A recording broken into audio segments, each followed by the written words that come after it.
दोस्तों साल 1948 में ऐसा पहली बार था कि एसएसबी ने किसी कैडेट को सबसे हाईएस्ट रेटिंग दिया था।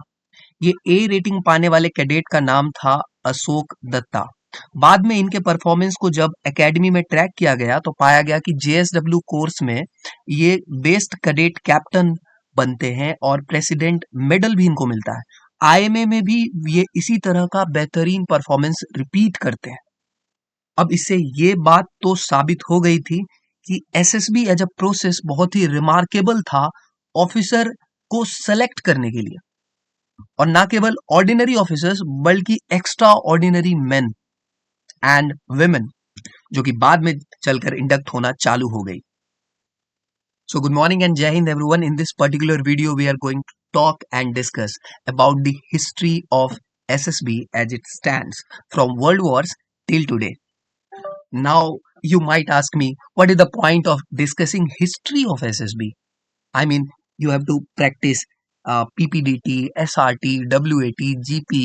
Out of all those important things, is it even a point to discuss the history of SSB? Now my response to that will be, if you have to go to SSB and if you give importance to SSB as a process, you have to think in terms of how your SSB has come into origin. You have to know actually every moves of the enemy, right? If you think that you are facing SSB as your target, then you must know how this thing has evolved, so that आपके मन में आए कि आपसे पहले यहाँ पर कतार और कतार ना जाने कितने लोग इसी प्रोसेस से स्क्रीन इन होकर रेकमेंड होकर साबित कर चुके हैं अपना मेटल और अपना लोहा मनवा चुके हैं, और यही प्रोसेस को और ज़्यादा मजबूत बनाता है कि इस प्रोसेस में फॉल्ट का जो चांस है वो मिनिमल है, right? And that makes this process very very important and beautiful. So this is my responsibility to dive you through this journey which started right from the world wars, and it formulated till today. You will see how Germany played a role, how United States played a role, and all these things. Without any further ado, let us start. So first of all, United States and its testing procedure. साल 1917 US army यानी कि अमेरिकी सेना एक intelligent test लेकर आती है। अब इस टेस्ट में ये रिक्रूट्स जो इनके जवान होते हैं, इनको अलग अलग ब्रांचेज में कैसे रखना है, इसके लिए यह टेस्ट आता है। और इस टेस्ट का नाम था army alpha and army beta, और इसमें वर्बल और नॉन वर्बल रीजनिंग के क्वेश्चंस हुआ करते थे। अब आर्मी अल्फा का ये जो टेस्ट है, इसके बारे में अगर हम बात करें तो I will just go into the detail of the test so that you see कि how the SSB is standing today, and if you know कि हाउ दे हैव थॉट कि what is expected out of a soldier, what is expected out of an officer, then I hope, ladies and gentlemen, you will be more responsible towards this process, and you will not be like Laksh movie का Hrithik Roshan will just go and clear just छोटा सा interview पास तो मैं हो ही जाऊंगा, right? So let focus and pay attention on this. This was Army Alpha back in 1917, right? So first question is like, a company advanced 6 miles and retreated 2 miles. अब company क्या होता है, जैसे कि अब प्लाटून है, ब्रिगेड है, उसी तरह एक कंपनी होता है, कुछ सोल्जर्स का grouping, and retreated 2 miles. How far was it then from its first position? तो इसमें क्या हुआ कि ये कंपनी ओरिजिन से स्टार्ट करती है and then it advanced 6 miles, so it goes 6 miles and then it retreated 2 miles. So you can clearly see that from the starting point it is 4 miles, right? Is very simple, and 1 mile is equal to 1.6 kilometre. अब क्या था कि उस समय के जो भी वहां पे सोल्जर्स आया करते थे, तो कुछ सोल्जर्स जो है पढ़े लिखे होते थे, उनके लिए आर्मी अल्फा टेस्ट होता था। कुछ सोल्जर जो सिर्फ पिक्चर देख के रिएक्ट कर सकते थे, उनको उतना इंग्लिश आता नहीं था, तो उनके लिए बीटा टेस्ट हुआ करता था। उसी तरह से you can see the questions, you can pause the video and you can see the questions, and you will appreciate at each point कि किस तरह से आज भी जो हम एसएसबी में स्क्रीनिंग के वक्त रीजनिंग सॉल्व करते हैं, verbal non verbal reasoning solve करते हैं, वो कहीं ना कहीं इन सारे बेसिक क्वेश्चन से कहीं ना कहीं रिलेट करता है। I show you army beta test. So this is army beta test. The question is like this. This is non-verbal reasoning. So you can say कि army alpha was a verbal reasoning and army beta was non-verbal reasoning. And I am talking about the times of 1917, right? Back in 1917. Okay, the times of the World War One, right? So this was the time of World War One. Now, this is Army Beta. Let us look at the picture. In the items below, examinees were asked to identify what was missing from each picture. Okay. So first picture, what is missing? So if you see closely the first picture, this is the first picture. You can see the mouth is missing. So you can just write mouth. In the second picture, you can see the eye is missing. So you can just write eye. In the third picture, you can see the nose is missing, and so on and so forth. Okay. This is Army Beta. Now, what I want to appreciate you, sir and ma'am, at this particular point is that this thing that was invented in 1917, why it was introduced, right? So, from an officer, right, from a soldier or an officer, it is expected that he or she should possess basic intelligence, right? So this basic intelligence was called reasoning ability, and it was tested through IQ test, which is still tested, right? From your verbal and non-verbal reasoning, which is done at the first day of screening, right? Okay. Someone who is not able to logic out, reason out ki, the basic things and basic mathematics and basic reasoning, how can we expect from him or her to give a reasoning and logic to higher things? That is why the screening process is there, to see ki you have that at least basic reasoning ability.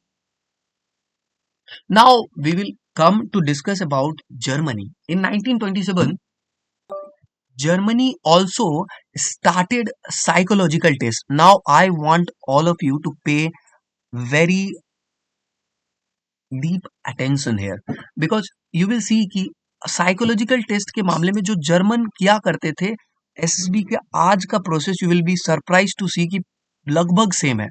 सो 1927 का वो साल जब German psychological test start करते हैं, they used complicated special test which include candidates life history. वो candidate के life history पर बहुत जोर डाला करते थे, एंड यू विल अप्रिशिएट कि आज के इंटरव्यू में भी जब आप जाते हैं तो कैंडिडेट की लाइफ हिस्ट्री का बहुत ज़्यादा इंपॉर्टेंस होता है. The interviewer ask you about your life history and why have you done. You have to have reason for everything that you have done, and they see, are you able to justify what you have done? Are you taking responsibility for your actions? Are you having any guilt? Are you a person who gets stuck down, or you are able to continue and move on? Okay. Each army corps had a psi section, which was psychology section, and later a corps of military psychology was also formed. So this was Germany. We'll go into detail of about this testing in Germany, because I don't want this video to be very vague and superficial. I want the video to be detailed.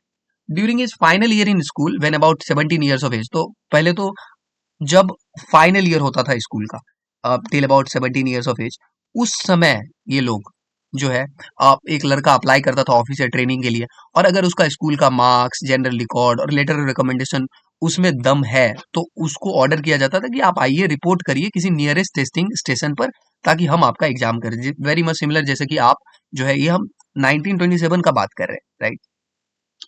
तो जो test है वो 3 दिन के लिए उस समय पर चलता था, और उसमें जो है 3 पार्ट होता था.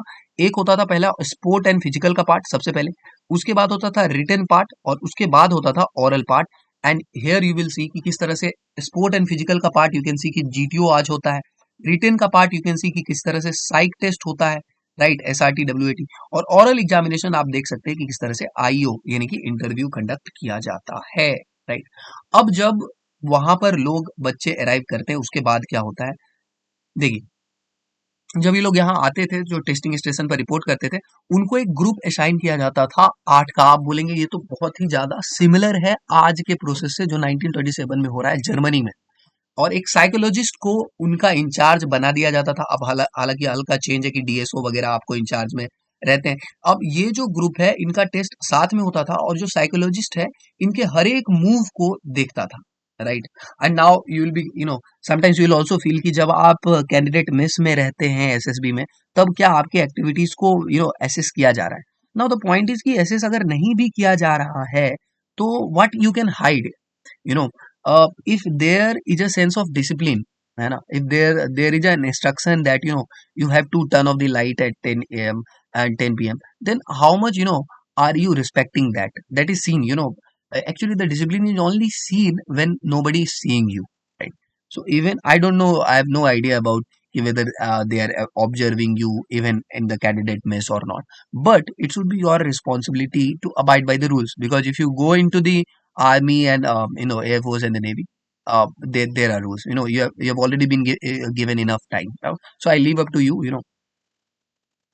Nonetheless, even if you are doing what matters most is you performing during the actual tasks, right? वैसे भी आपको एकेडमी में they will make you discipline, right? They will make the hell out of you and force the hell out of you and you will be discipline. Okay, and if you are already, it's better. Okay, he use the normal approach. तो psychologist अब क्या करते थे?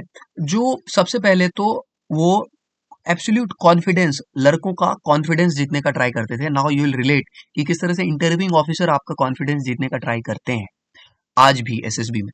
अब जो psychologist हैं उनके साथ जो है उनके कैंडिडेट मेस में भी सोया करते थे, उनके साथ खाना खाया करते थे. अब आजकल ये नहीं होता, लेकिन बट उस समय होता था, right? In 3 days in order to better observe each youth personal traits and how he fitted in with the group, आपका ग्रुप बिहेवियर देखने के लिए, right? And now it is suggested कि when you are in in your group, when you are assigned a group, you should try and develop camaraderie among your friends and among your group, so that camaraderie will go long way when you go and perform GTO task, right? तो आपको उस समय से ही, क्योंकि अगर आप isolated हैं पहले से रूम में, right, and then during the task it will reflect. Okay, now तो इसके बाद क्या किया जाता था? इसके बाद लेट आफ्टरनून में, जो डे बिफोर द टेस्ट होता है, late afternoon of the day before the test, where to begin. और इसके बाद इनको जो जब भी टेस्ट होना होता है उससे पहले जो है इनको सारे रूल्स और साइकोलॉजिस्ट से सबसे इनका परिचय करवा दिया जाता था, राइट? अब first day of the examination, सबसे पहले दिन पर आखिर क्या होता था? जो है स्पोर्ट एंड फिजिकल टेस्ट, यानी कि जीटीओ पहले हो रहा है इनका, राइट?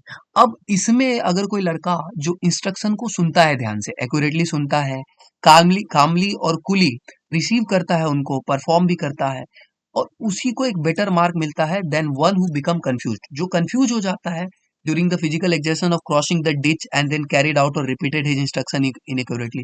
और आप देखेंगे कि आज भी वही हो रहा है कि आपको जब जीटीओ टास्क आप कर रहे हैं तो आपको कुछ इंस्ट्रक्शंस गिवन है, और उस इंस्ट्रक्शंस को ध्यान में रखते हुए, मल्टीपल इंस्ट्रक्शंस को ध्यान में रखते हुए आपको क्रॉस करना है, विद द ग्रुप क्रॉस करना है. एंड अगर आप कंफ्यूज हो जा रहे हैं, you will not get marks. And if you are listening to the instruction, you are calm and you are resourceful and you are acting, then you are given credit. A boy who was unable to get over but struggled hard to do so, tried every possible way and tenaciously stuck at the attempt until exhausted, got a far better grade. Now this is also very very important.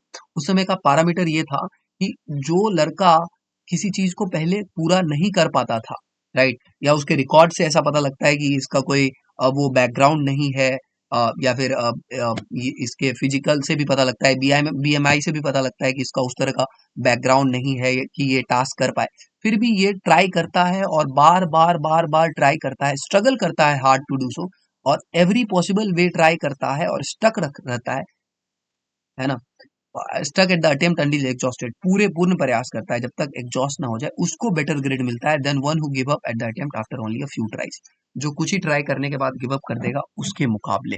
And this this thing also goes a long way and is relevant in present context also.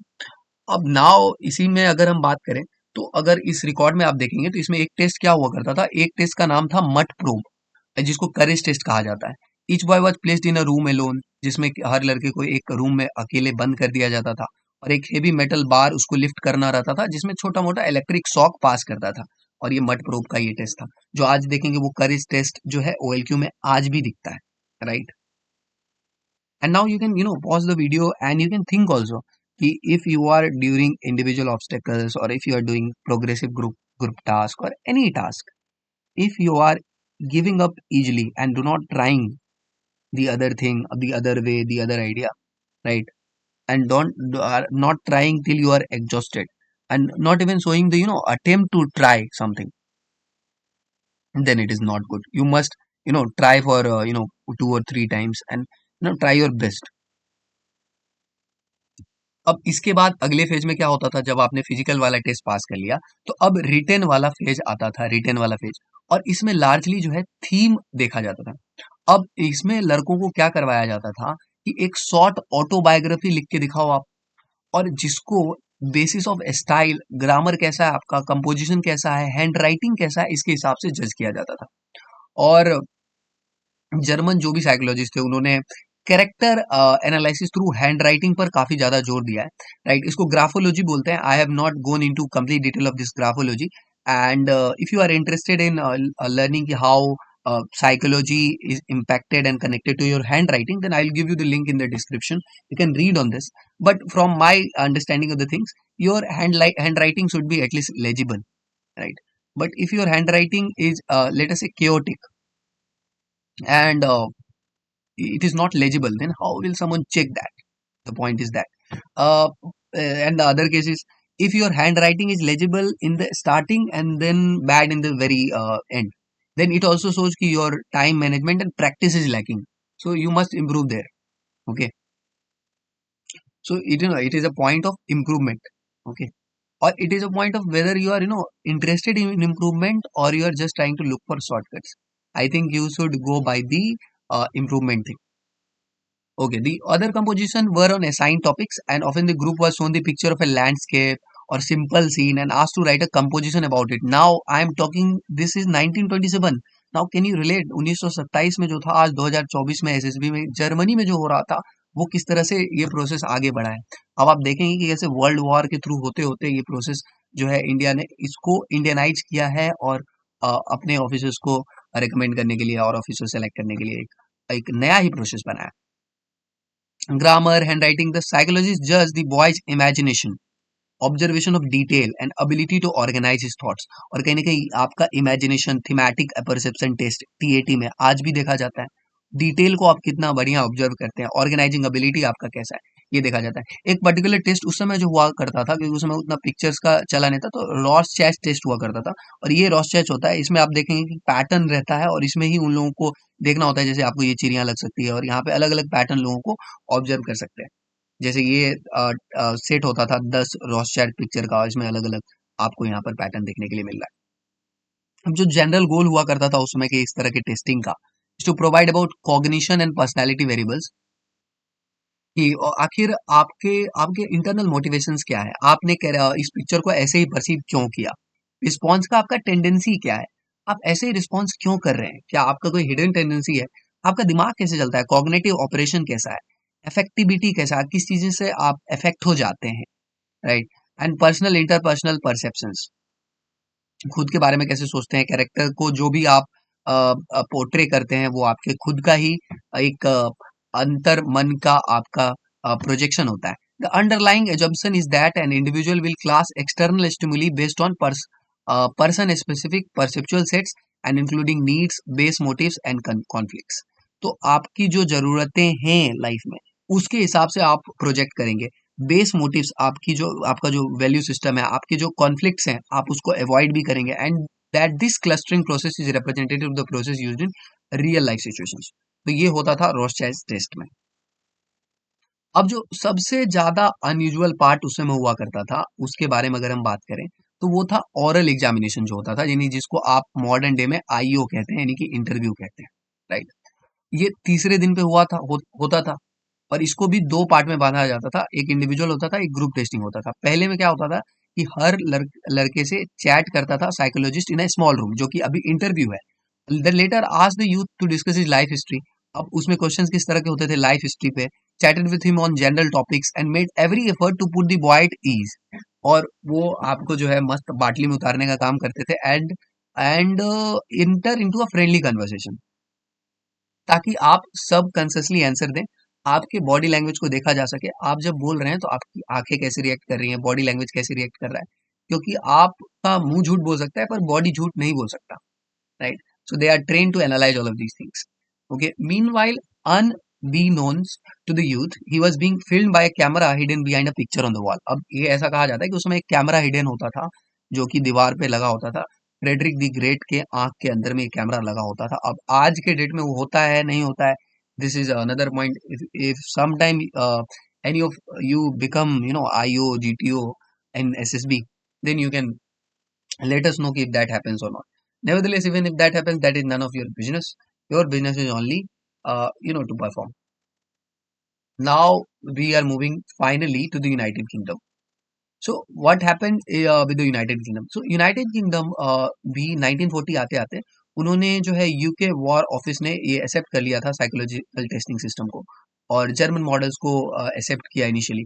और 1942 में United Kingdom एक WOSB form करते हैं, War Office Selection Board. Okay, वो setup later followed by number of other selection boards, और ये UK के द्वारा किया जाता है।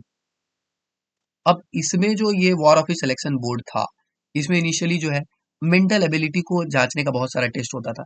जैसे कि एक टेस्ट आप जेसी रेवन का ही टेस्ट देख सकते हैं, जैसे कि यहाँ पर ये टेस्ट है प्रोग्रेसिव मैट्रिसेस का टेस्ट, जो कि जेसी रेवन ने उस समय फॉर्म किया था। और आज भी इस तरह के क्वेश्चन आपको एसएसबी में मिल जाएंगे।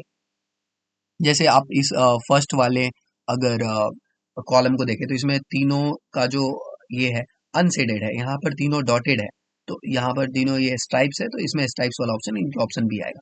Okay, John Raven was emphatic that several of the tests used at WSB were not intelligent tests but tests of mental ability. Tests included verbal and non-verbal reasoning and a version of Raven's progressive matrices that was especially created for WSB to better distinguish between those at the highest and end of the mental ability scale. तो यहाँ पर आपको screening के वक्त ये rating वगैरह verbal non verbal abilities दिया जाता है। आप देख रहे हैं कैसे धीरे धीरे जो है हमारा जो एसएसबी का प्रोसेस है यहाँ ही से इंस्पायर्ड है, राइट। अब कुछ साइकोलॉजिकल पॉइंटर्स थे उस समय पे जो यूज किए जाते थे, और बहुत सारे साइकोलॉजिकल पॉइंटर्स थे जो हाईलाइट करते थे ये psychological members of the WSB may like to follow up on in later interviews और observation. The pointers were determined by 3 psychologist. अब कैसे साइकोलॉजिस्ट रेट करेंगे इनको, अब ये पॉइंटर्स और रेटिंग्स कैसे मार्क करेंगे और क्या टेस्ट डिजाइन करेंगे, इनको डिजाइन करने का काम Jock Sutherland, Eric Trist and Isabel Menzies Lyth को दिया गया था। ये तीनों साइकोलॉजिस्ट थी, इन्होंने पॉइंटर्स बनाया, पॉइंटर्स इंक्लूडेड, इसमें एक सेल्फ डिस्क्रिप्शन टेस्ट डाला, राइट, कि कैंडिडेट का अपने बारे में क्या पॉइंट ऑफ व्यू है। ये 1942 में ये साइकोलॉजिस्ट का रिकमेंडेशन था। वर्ड एसोसिएशन टेस्ट और थीमेटिक अपरसेप्शन टेस्ट भी डाला गया। And now you can clearly see कि this I am talking about United Kingdom and their war of a selection board. And now you can very well see, अभी तक आप convince हो गए होंगे कि how our system has progressed. Now let me tell you, but not our system is not totally same. We have changed dramatically, we have changed drastically, but the point is same, the idea and concept is same, but we have changed almost everything, right? Now see, another type of task was a command situation and leaderless group. And in this particular task, what was expected in all of these kind of tasks, कि इनको अपना ability दिखाना था कि कैसे आप as a leader relate कर सकते हैं during a command task. Okay, बाकी कुछ ऐसे टास्क होते थे जहां पर जो है लीडरलेस ग्रुप टास्क होता था, वहां कोई लीडर नहीं होता था, और हुए then set a task to complete, आपको एक टास्क दिया जाता था, एक सेट प्रॉब्लम दिया जाता था। लेकिन रियल प्रॉब्लम जो था, जिसमें साइकोलॉजिकली ट्रेंड ऑब्जर्वर्स जिसको कि आप आज जीटीओ कह सकते हैं, वो ये देख रहे थे कि कोई जो कैंडिडेट है उसकी एबिलिटी कि वो अपने balance the desire to do well as an individual with the need to work with and support other members of the group. मतलब यानी कि आपका जो एबिलिटी है to balance their desire to do well as an individual with the need to work with and support other members of the group, यानी कि आपका भी इसमें भी था कि मुझे अच्छा करना है, मुझे अच्छा करना है, एंड दूसरे लोगों को सपोर्ट करने का जो नीड है कि वो लोग भी अच्छा करें, इस दोनों के बीच में आप बैलेंस कैसे बनाते हैं। दिस इज नॉट टू से कि आप कुछ ना करें एंड सब लोग ही सब कुछ करें, and this is not also to कि आप ही सब कुछ करें। There has to be a balance where you are there to facilitate that everyone works and you also contribute. That goes by the definition of the leader, that a leader, I'll like to repeat this definition of leader, which I have already discussed with all my students, that a leader is someone whose presence on the ground ensures that everyone gives his best, including the leader. So when leader is on the ground, everyone will give his best, and leader also give his best. And how that happens? Because the leader is not selfish and is not self-concentrated. He will do everything so that everyone gives his best. And now that everything I leave up to you. What do you think a leader should behave in what manner so that people come and support him and they start giving their best? What kind of power expression, what kind of contribution he has to give? That you have to think. Okay, that for that knowledge is also required, practice is also required. That is a matter of another video. Okay, leaderless group tasks in particular were credited at changing the entire character of the WSB because the innovation made the board center for experimentation and learning. Alright, now we are finally coming to our beautiful country, India, and its testing procedure. सो अगर हम India का बात करें तो 1942 में psychological test को introduce किया जाता है और फेब 1943 में एक एक्सपेरिमेंटल बोर्ड को इस्टेब्लिश किया जाता है देहरादून के अंदर, सेम मैनर में जैसे कि वॉर ऑफिस सिलेक्शन बोर्ड जो ब्रिटेन के लोगों ने किया था। पहले तो कैंडिडेट को जो है टेस्ट किया जाता था, एक सेंट्रल इंटरव्यू बोर्ड भी टेस्ट करता था और फिर एसएसबी में भेजा जाता था। लेकिन बाद में डिफेंस कंसल्टेटिव कमेटी और गवर्नमेंट ऑफ इंडिया ने ये पाया कि सिलेक्शन बोर्ड जो है लार्ज नंबर को हैंडल कर सकता है और बेटर रिजल्ट भी दे सकता है compare to central interview board. तो जो सेंट्रल इंटरव्यू बोर्ड है इसको जो है रिप्लेस कर दिया गया by the GHQSB under the directorate of selection of personal of the adjutant general branch. और आप यहाँ देख सकते हैं कि 1 AFSB ही वो एक्सपेरिमेंटल बोर्ड है जिसके बारे में मैं बात कर रहा हूँ। और ये देखेंगे कि royal Indian air force selection board जो कि 1947 और यहाँ पे आप देख सकते हैं कि 5 जनवरी 1947 और यहाँ पर डिसबैंड हो गया था फिर ये 1950 में देहरादून के अंदर। Institute was initially establish as an experimental selection board at Forest Research Institute Dehradun 1943। बाद में बोर्ड को रिनेम कर दिया गया 7 जनरल सिलेक्शन बोर्ड 1944 में। फिर रॉयल एयरफोर्स बोर्ड में एंड इसको जो है क्लेमेंट टाउन 1948 में शिफ्ट किया गया। बोर्ड को royal Indian force selection board में रिप्लेस किया गया। पोस्ट 26 जनवरी 1943 इसको AFSB का नाम दे दिया गया। 1962 with Mysore coming up as 2 AFSB the unit was renamed as 1 AFSB और फिर इसी को 1 AFSB कहा गया। तो किस तरह से ये जर्नी है सबसे पहले AFSB की, you can C from right from the starting. अब इसी तरह से क्या हुआ आगे चलकर बहुत सारे AFSB बने। 5 आर्मी के लिए सिलेक्शन बोर्ड, एक एयरफोर्स के लिए सिलेक्शन बोर्ड, एक नेवल के लिए सिलेक्शन बोर्ड और एक इंडिपेंडेंट बोर्ड जो कि विमेन कैंडिडेट के लिए एस्टैब्लिश हुआ। और इन बोर्ड में जो है जो मिसफिट थे ऑफिसर्स उनको भी एक बार फिर से इसका ये देखा जाता था, उनका भी जांच किया जाता था, टेस्टिंग किया जाता था। 1945 emergency commission stopped the board switch to screening ICEOs for permanent and short service commission as well as candidate for JSW as the NDA was initially established and military wing। तो ये JSW और junior services wing जो है NDA का, right, और फिर military wing आई में। और कैडेट अशोक दत्ता के बारे में मैंने आपको यहाँ पर बताया है। अब इस सिस्टम को फिर एक कमेटी के द्वारा रिव्यू किया जाता है 1948 में। रेकमेंड किया जाता है कि ये सिस्टम जो है सिलेक्शन बोर्ड का वो साउंड है और बेस्ट सूटेड है। इसी के रिकमेंडेशन के हिसाब से साइकोलॉजिकल इंटरव्यू जो है were stopped and psychological research wing setup किया जाता है 1962 में और इसी को DIPR कहते हैं, राइट। और जो आप GTO और IEO सर को देखते हैं और साइकोलॉजिस्ट को देखते हैं आप साइकोलॉजिस्ट सर को, वो इन सब का ट्रेनिंग जो है DIPR के थ्रू किया जाता है। And that is also in it self a challenge क्योंकि वहां पर पहुंचने के लिए आपको पहले तो खुद के SSB में अच्छा परफॉर्म कर किया हुआ ना होता है और वहां पे भी फिर अलग से कंपटीशन है। So, at this point, you must realize that the assessors that you are, who are assessing you, they are, themselves, first of all, they have gotten recommended from the SSB, and then they have also, proved that they are fit there, you know, to become a GTO or a IO or a psychologist. So, they are also giving the exams. They are, trying to remember all the questions and trying to remember all the psychology and you'll see the instruction of the GTO at all the boards will be pretty much same, right? So they have to literally, memorize all of this. Otherwise, their instructor also, get harsh on them. So somebody is committed to doing their role. So you must go and you must be fully prepared. I think one of my teachers, told me at one point of time that if you fail to prepare for SSB, be prepared to fail at SSB. Nevertheless, let us move and we are at the very end of the video.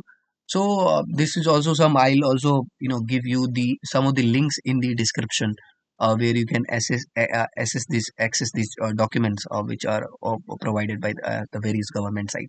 The emotional stress is produced by the knowledge that they are all competing against one another for a job. Now the emotional stress how is there कि आपके दिमाग में knowledge है कि आप एक job के लिए, एक पोजीशन के लिए एक दूसरे से लड़ रहे हैं, सो ये स्ट्रेस है। By the physical stress with the candidate experience in the solution of the problem. तो जो आप सॉल्यूशन ढूंढेंगे तो आपको फिजिकल स्ट्रेस भी पड़ेगा, वो स्ट्रेस है।